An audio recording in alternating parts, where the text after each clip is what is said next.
noite. Eufemismo. Eufemismo é quando a gente usa um termo mais leve do que o real para tentar suavizar o ocorrido. Quando a gente fala sobre a morte, por exemplo, a gente sempre usa um eufemismo, tipo, fulano partiu, quando na verdade a pessoa ficou, né? Geralmente debaixo da terra. Por isso mesmo, inclusive, ficou impossibilitada de partir. Mas o sexo, claro, é o terreno mais fértil para eufemismos. Na canção, por exemplo, estou fazendo amor com outra pessoa, não é somente amor que Alexandre Pires está fazendo com outra pessoa. Inclusive, não é nem amor, como ele mesmo diz, afinal, o amor só se mede depois do prazer. Verdade, o amor, inclusive, encolhe depois do prazer. E não só o amor. Quando um funkeiro pergunta se você quer sentar, ele não está sendo cavalheiro. Quando o Exalta Samba canta você na foto toda nua, meu corpo deu sinal, ele está falando de ereção. E esse eufemismo é fichinha perto do restante da canção Cartão Postal. Afinal, a música começa com o verso: como sempre, distraída, te filmei, você não viu. É a coisa mais bonita o seu corpo de perfil. Sim, ele filmou a mulher sem consentimento, ainda culpou a vítima dizendo que ela está sempre distraída. E depois piora, ele fala: te proponho, amor, um trato. Que tal se render? Eu te dou o seu retrato, mas quero você. Sim. O trato, no caso, chama chantagem mesmo em português. O cara cometeu assédio seguido de extorsão. E a prova de que ele está fazendo chantagem é que ele diz: meu amor, não é chantagem. Uma pessoa só precisa explicar que não é chantagem quando é chantagem. É tipo um esquema de pirâmide. Ninguém nunca apresentou uma coisa inocente assim: vamos no cinema, amor, eu juro que não é esquema de pirâmide.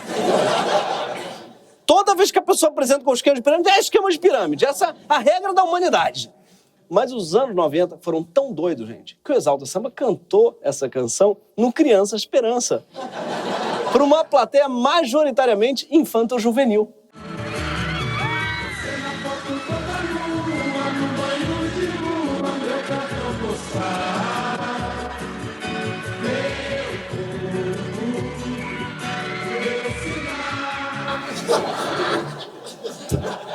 Sim, o carisma do Périx é tão grande que foda-se. Pode cantar sobre assédio pra criançada, vai, Péricão. Com essa camisa de cetim laranja, com esse suspensório, tu pode tudo, irmão. Inclusive, me filma de perfil, Périx, que eu tô sempre distraído. Eu vou nem ver. Eu não sei se vocês perceberam, mas eles inventaram um TikTok, vocês viram isso? Você na foto toda nua, no banho de lua, meu cartão postal. Cadê? Cadê o povo fazendo isso no TikTok de hoje em dia, pelo amor de Deus? Mas aqui no Greg News, volta e meia, a gente tem que usar um eufemismo para não cometer crime de calúnia, que é o crime de acusar alguém de crime sem condenação. Sim, você está cometendo um crime quando acusa alguém de ter cometido um crime, mesmo que a pessoa tenha cometido um crime. Até porque crime tem pelo menos duas acepções. Para o advogado, crime é uma oportunidade. Não, isso é crime. Crime, para o advogado, é a transgressão imputável da lei penal. Mas o dicionário também define crime como ação com consequências sociais desastrosas ou qualquer ação ética e socialmente condenável. Crocs, por exemplo, pode ser crime. Trocar a luz amarela por luz branca, destruir um chão de taco para botar porcelanato. Mas também ações socialmente condenáveis de verdade, que por algum motivo não podem ser ou não foram ainda punidos pela lei. Um desses crimes, que os advogados dizem que não podem ser chamados de crimes, veio à tona há 5 anos, sem que ninguém, até hoje, tenha sido responsabilizado, nem civil, nem criminalmente. O dia era 3 de março de 2018. Naquela tarde aconteceu simplesmente a maior tragédia socioambiental urbana do mundo. E sabe em que país esse negócio aconteceu? Bangladesh? Nigéria? África? Não, até porque a África não é país, idiota! Foi no Brasil, na cidade de Maceió. A tragédia foi tão gigantesca que ela já é chamada hoje por pesquisadores da USP de Chernobyl Alagoana. Sim. Que, aliás, Chernobyl Alagoana seria um bom apelido para outro evento, que é o nascimento do Arthur Lira. Mas naquele dia, a população de Maceió sentiu um terremoto de 2,5 graus na escala Richter. No dia do nascimento do Arthur Lira? Não. No dia 3 de março de 2018. De repente, 5 bairros centrais da cidade de Maceió simplesmente afundaram. Sim, Maceió afundou. E quando eu digo afundou, aqui não é uma expressão como na frase Bolsonaro afundou o Brasil. Não. O afundamento aqui é real. De repente, o chão desses bairros começou a ceder vários centímetros. E se você não tiver nenhuma noção de geologia, como eu, você pode estar dizendo, e daí? Qual o problema? Acaso ficar alguns centímetros mais baixo? Primeiro dia, tu não vai acertar a chave na fechadura. Vai bater a cabeça no batente, se for alto. Rapidinho, você acostuma, entra mais agachadinho. Só que não. 10 centímetros de afundamento do solo pode ser o bastante para deixar a sua casa em ruínas. Pensa nisso quando te disserem que 10 centímetros é pouco. Dá sim para fazer um estrago, irmão. Enquanto alguns bairros afundaram poucos centímetros, outras regiões chegaram a afundar 1,5 metro. Sim, alguns lugares afundaram um tenente-coronel Mauro Cid inteiro. O desastre não se restringiu a um bairro só, mas a uma região de 10 quilômetros quadrados. Para você que é sudestino entender, isso equivale a uma área do tamanho de Copacabana, Ipanema e Leblon somados, irmão. Que é uma referência mais sudestina impossível, porque são bairros do sudeste do Rio. Cidade essa que fica no sudeste, da região sudeste, que fica no sudeste do Brasil, sim. Aqui é o extremo sudeste. Mas falando sério, um afundamento de Maceió rachou prédios e casas, condenando bairros inteiros à destruição. 5 grandes bairros da capital, aqueles que rodeiam a Lagoa Mundaú, na região central, foram condenados, obrigando, por enquanto, 55 mil pessoas a deixarem suas casas. Fechando comércios, afetando várias escolas, destruindo um hospital, condenando 5 unidades de saúde, levando à demissão de milhares de pessoas. Comunidades inteiras foram desfeitas. Favelas, bairros de classe média, um bairro que era o que estava se valorizando mais rápido na cidade. Parentes que moravam perto há décadas foram separados. O afundamento separou famílias que nem o WhatsApp tinha conseguido separar. É como se uma cidade inteira deixasse de existir do nada. E a parte mais triste, essa cidade não é Balneário Camboriú. Ai, Gregório, que marcação com a Dubai brasileira, hein? Olha, eu queria lembrar para vocês que Balneário Camboriú tem um Cristo Luz, que é um Cristo Redentor segurando uma JBL. Ou um pogobol, sei lá que porra é essa, do qual sai uma luz branca, tá? Durante a noite, isso ilumina a cidade de luz branca, inundando-a de tristeza e miséria. E o mais doido é que o outro braço dele não está estendido. Ele está meio caído, assim. Como se fosse um juiz marcando uma falta. E depois, o pessoal fala que o Porta dos Fundos não respeita a religião. A gente nunca faria uma maldade dessa. Por muito menos fizeram o que fizeram com o Charlie Hebdo. Mas voltando a Maceió. Bebedouro, o bairro histórico da cidade, foi um dos interditados. Ali estão prédios tombados pelo patrimônio municipal e estadual. Todos rachados. Era ali que aconteciam festas populares alagoanas. Havia mais de 100 anos. O transporte público na região afetada foi suspenso, impactando outros bairros que estão ao redor dos que afundaram. E o trânsito ficou infernal, porque várias vias foram interditadas sem data para reabrir. Ou seja, os bairros próximos que não afundaram literalmente acabaram afundando junto. Porque para chegar neles, você tem que atravessar a região afundada. O campo de treino do CSA, por exemplo, que é um dos principais clubes do estado, foi fechado. Mais de 7 mil alunos ou tiveram que mudar de escola, ou estão estudando numa escola que corre o risco de desabar, ou estão sem escola até hoje. Até o cemitério local teve que fechar as portas. Sim, o morador perdeu até o direito de morrer. 80% dos mortos da capital passaram a ser enterrados em covas rasas por falta de vagas em outros cemitérios da cidade. O cenário que ficou é mesmo pós-apocalíptico. Nem precisa até Maceió para constatar isso. Se você entrar no Google Maps, por exemplo, da sua casa, você colocar um Street View num dos bairros afundados, você vai ver isso daqui. Essa era uma casa do bairro de Pinheiro antes da tragédia. E essa é a mesma casa em 2022. Essa era uma igreja evangélica em 2011. Essa é a mesma igreja em 2022. Repare que Deus já não está mais sendo fiel. Mas Jesus ainda salva. Só não deve ser o Jesus de Balneário Camboriú, porque está ouvindo música. Mas de onde é que veio esse terremoto? Do nada? Ou como diz o rei do Kuduro, do Neida? Não. Seria esquisito um terremoto do Neida. Não existe isso. Afinal de contas, o Brasil está relativamente seguro em relação a terremotos. Inclusive, é uma das poucas coisas com as quais o Brasil está seguro. A gente aqui tem desastres de todo tipo, né? Que vão da dengue ao chupacu de Goianinha. Passando pela dramaturgia da Record, pelo ET Bilu, que inclusive foi uma dramaturgia da Record. Mas terremoto é um negócio que a gente quase não tem. Quando tem, não costuma arrasar uma cidade toda, né? Richter, pra gente, não é uma escala, é uma versão brasileira. Mas uma rápida investigação, você descobre que debaixo de Maceió não tem um encontro de placas tectônicas, e sim uma imensa pedra de sal. Sim, debaixo de Maceió tem muita salgema, que é uma substância fundamental da indústria petroquímica, usada, por exemplo, para fazer plástico. E há décadas que essa salgema vem sendo extraída pela gigante petroquímica que hoje atende pelo nome de Braskem. Sim, também não entendo esse nome, que parece a resposta do editor do Machado de Assis, quando ele falou o nome do livro, Memórias Póstumas de Braskem. No início da sua história, lá nos anos 70, a Braskem se chamava, inclusive, Salgema. Sim, eles eram tão dependentes do mineral que ele dava nome à empresa.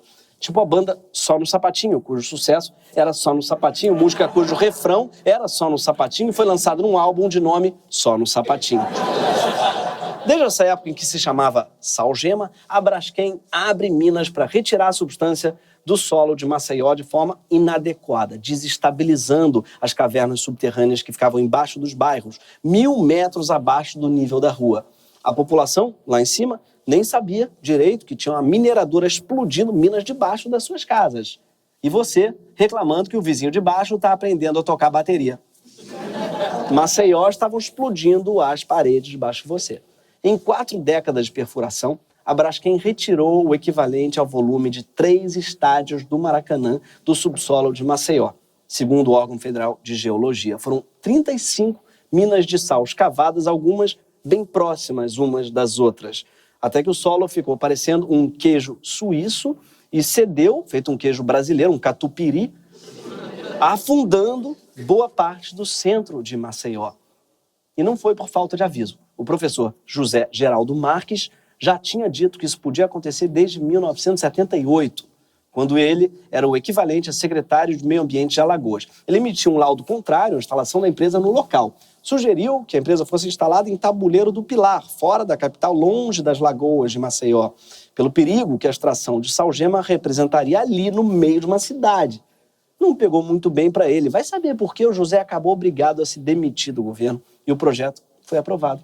José estava certo, mas conta que além de perder o emprego, sofreu assédio, foi ameaçado de morte e acabou deixando o Maceió fugido. Foi para Campinas e virou professor da Unicamp. Depois disso, teve uma intensa mobilização popular contra a instalação da empresa na região, até com uma CPI municipal para impedi-los, mas não adiantou. E qual foi a reação da Braskem no dia que Maceió começou a afundar? Olha, no momento do afundamento, nem a empresa, nem seus acionistas falaram nada. Daí, 2 dias depois, a empresa emitiu uma nota dizendo que a extração da salgema não tinha nada a ver com a tragédia. O que, por si só, já é meio suspeito. Porque eu não vi o Celso Portiolli emitindo uma nota dizendo que não tinha nada a ver com a tragédia.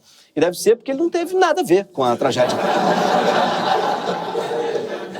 Freud conta de um paciente que disse: sonhei com uma mulher que eu não sei quem é, mas sei que não é minha mãe. Era a mãe. Além de dizer que não tinha nada a ver com a tragédia, a Braskem também disse que estava à disposição dos órgãos fiscalizadores para prestar esclarecimentos necessários e que a extração do sal é uma técnica utilizada em todo mundo. Sim, isso daí também é meio suspeito, porque primeiro ela disse que teve nada a ver, mas também disse, olha, não tem nada a ver, mas se vocês descobrirem que eu tenho a ver, eu posso explicar. E além disso, todo mundo faz isso que eu fiz. Braskem, você não é todo mundo. Se todo mundo jogar pela janela, você também vai. Não teve mãe a Braskem para falar isso para ela. No dia 12 de março de 2018, a Câmara Municipal de Maceió fez uma audiência pública para discutir a situação. Mas a Braskem não colocou ninguém para falar oficialmente em nome da empresa. Mais de um ano se passou sem que a empresa fizesse qualquer gesto relevante para ajudar a população afetada. Nem parasse de extrair salgema do solo. Sim, um ano depois, eles continuavam minerando embaixo da área afundada. E as pessoas continuavam vivendo em casas que podiam desabar quando já não tinham desabado. Até que um laudo técnico do governo federal, publicado em 2019, deixou muito claro que a Braskem era, sim, culpada pela tragédia. O Brasil é uma novela muito mal escrita. Você vai ver quem matou é o mordomo, claro. Aquele mordomo psicopata que no primeiro episódio falou, esse cara aí que vai matar, quer ver? Mas matou, só pode ser o mordomo. O Brasil é sempre o mordomo. Assim que saiu o laudo responsabilizando a empresa, o vice-presidente da Braskem, Marcelo Cerqueira, deu uma entrevista dizendo que o laudo não importa tanto assim. O que importa é a segurança das pessoas. E você vê que ele foi bem treinado para repetir que o que importa é a segurança das pessoas. Que de fato não é o relatório em si que é importante. O importante é o seguinte: qual é a solução que vai ser adotada no bairro? Desde o ano passado, quando houve o evento envolvendo o bairro do Pinheiro, a nossa prioridade sempre foi como garantir a segurança das pessoas. Veja de novo, Tiago, a nossa prioridade no momento, a nossa reflexão é como garantir a segurança das pessoas. No sentido de garantir a segurança das pessoas. No sentido de garantir a segurança das pessoas. De fato, garantir que as pessoas pudessem continuar vivendo de uma forma segura. Esse é o posicionamento da Braskem, de garantir a segurança dessas pessoas, como trazer as pessoas para suas casas de volta e morar de forma segura. Nós vamos fazer o que for mais seguro para a população. A gente precisa entender quais são as soluções para a segurança das pessoas que estão ali. Né? Não é quem é culpado, quem não é culpado. A maior prioridade é, ok, como trazer as pessoas para suas casas de volta. Todo dia, no Brasil, tem um culpado dizendo que não é hora de encontrar culpado. Mas o mais louco é que ele estava querendo que as pessoas voltassem para suas casas e as casas estavam rachando. Sim, ele foi pioneiro na estratégia da OMS, do Fique em Casa.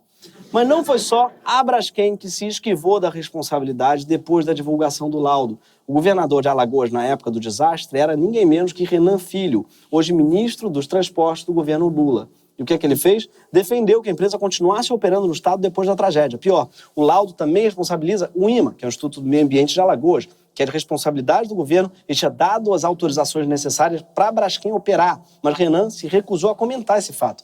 E aqui, vale lembrar, segundo dados da Justiça Eleitoral, o Renan Filho recebeu R$320 mil da Braskem e R$829 mil da Odebrecht, que é a controladora da Braskem, como doação para sua campanha ao governo de Alagoas. E doação aqui pode ser interpretada como um eufemismo para investimento. Apesar de continuar negando responsabilidade, o fato é que depois da divulgação do laudo, a empresa foi finalmente procurar o Ministério Público para fazer um acordo que foi feito às pressas e assinado no dia 30 de dezembro de 2019, no apagar do ano, quando está todo mundo já pensando em outra coisa. Sim, eles fizeram como eu lírico de Péricles, aproveitaram nossa distração. Como sempre distraído, assinei, você não viu. Na prática, a indenização para os moradores passou a ser feita de um jeito muito confortável para a empresa. Segundo os afetados, o morador da casa condenada primeiro tem que assinar um acordo se comprometendo a sair e entregar a escritura da casa, basicamente abrindo mão da propriedade.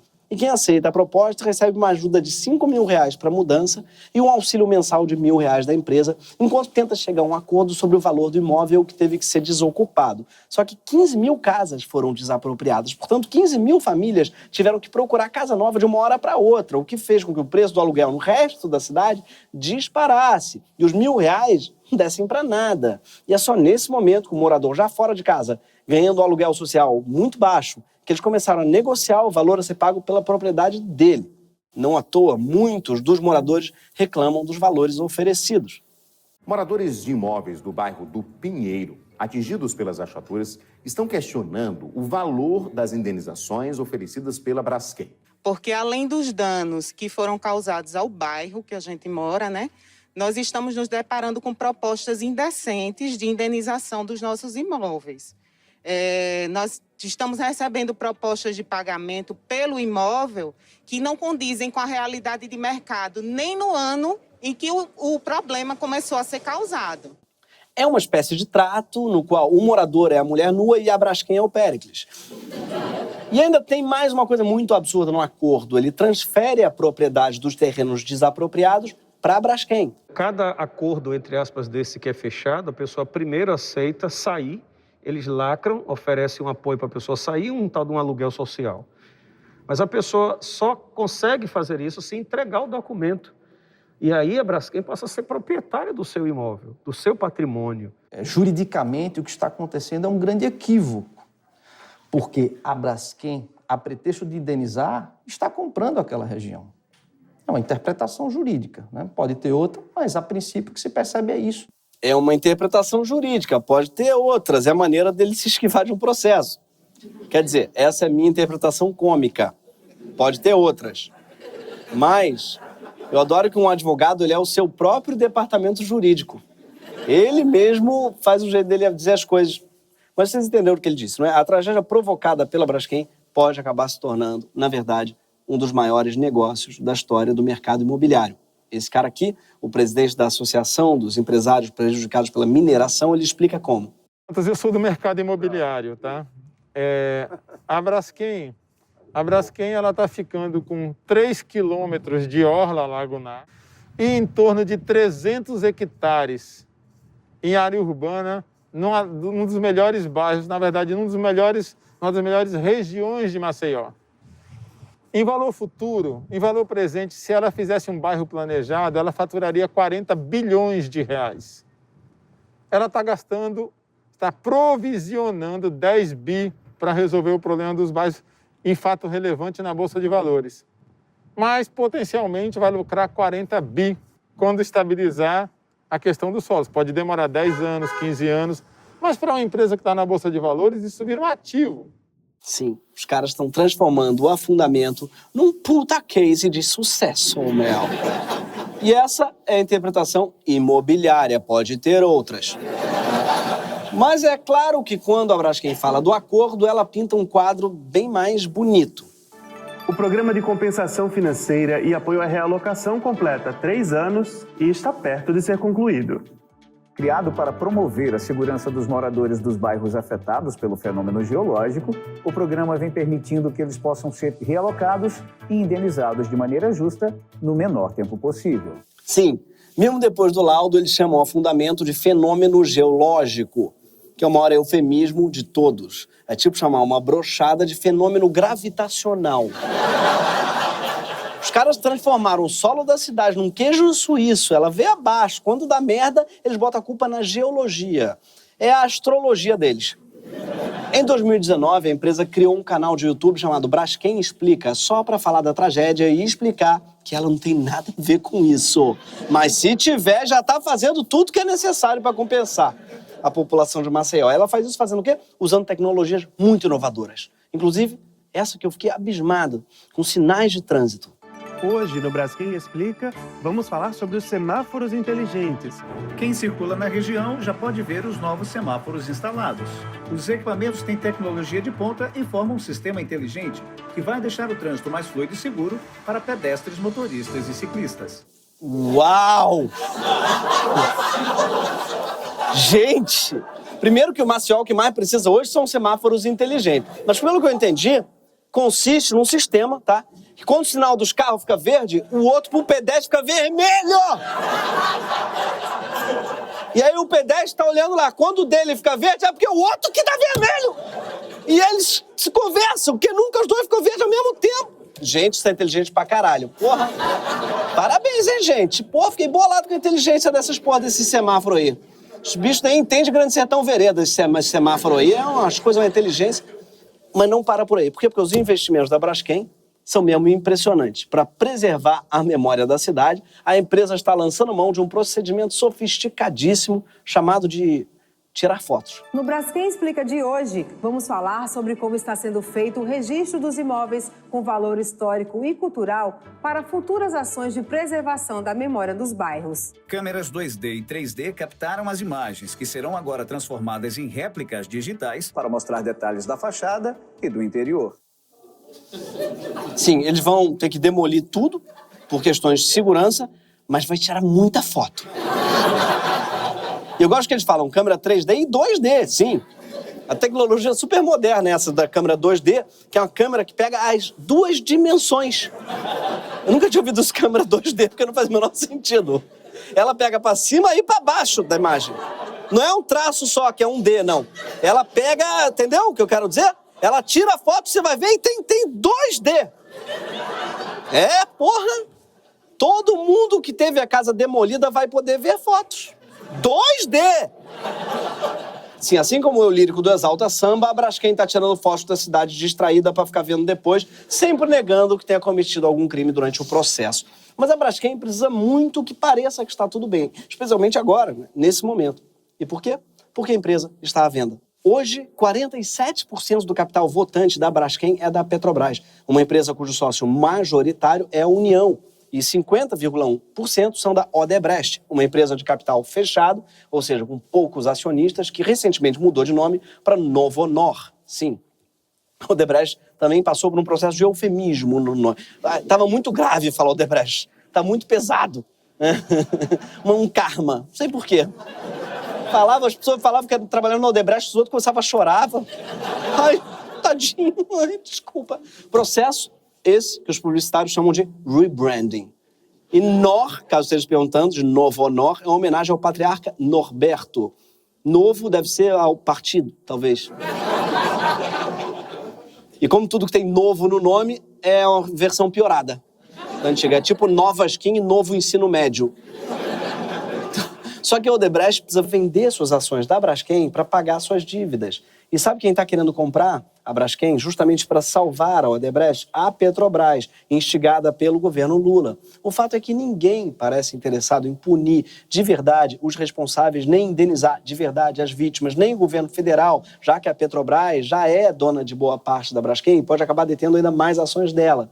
Os moradores dos 5 bairros centrais de Maceió estão meio que sozinhos na desgraça. Para vocês terem ideia, nem a Nana Gouveia foi tirar foto lá. Nem a Sônia Abrão deu uma ligada, nada. Mas não precisa ser assim. O próprio Renan Calheiros, cuja relação com os Odebrecht se deteriorou muito depois que ele foi citado na delação premiada dos empresários, tem defendido que antes da Braskem ser vendida, a empresa precisa renegociar o acordo e precisa terminar de pagar o que deve ao Estado de Alagoas e aos cidadãos de Maceió e pagar um valor que ele mesmo estima que seja muito maior do que o que foi pago até agora. Os moradores têm defendido que os recursos adicionais sejam usados não só para indenizar melhor todo mundo, mas também para criar, na região afundada, um bairro modelo ecológico com um grande parque na beira da lagoa a serviço da população de Maceió. O fato é que qualquer que seja o destino que a cidade decidir dar a esses bairros, ele precisa ser bancado pela empresa responsável pela tragédia e não por quem foi vítima dela. Se a Petrobras comprar a Braskem antes desse acordo ser renegociado e da empresa aceitar destinar um valor justo para Maceió, ela vai transferir a totalidade desse passivo para a conta de todos nós, inclusive para os afetados, que, como todos os brasileiros, também são meio donos da Petrobras. Hoje, pelo menos metade dessa responsa é do Emílio Odebrecht e dos seus sócios. Só que a Petrobras quer comprar a Braskem justamente para salvar a Odebrecht, não para salvar Maceió.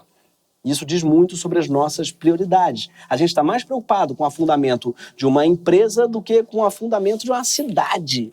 São as mega empresas que são consideradas grandes demais para falir, não uma capital inteira. A possível falência da Odebrecht foi objeto de inúmeras reportagens, artigos de opinião, análises políticas e econômicas.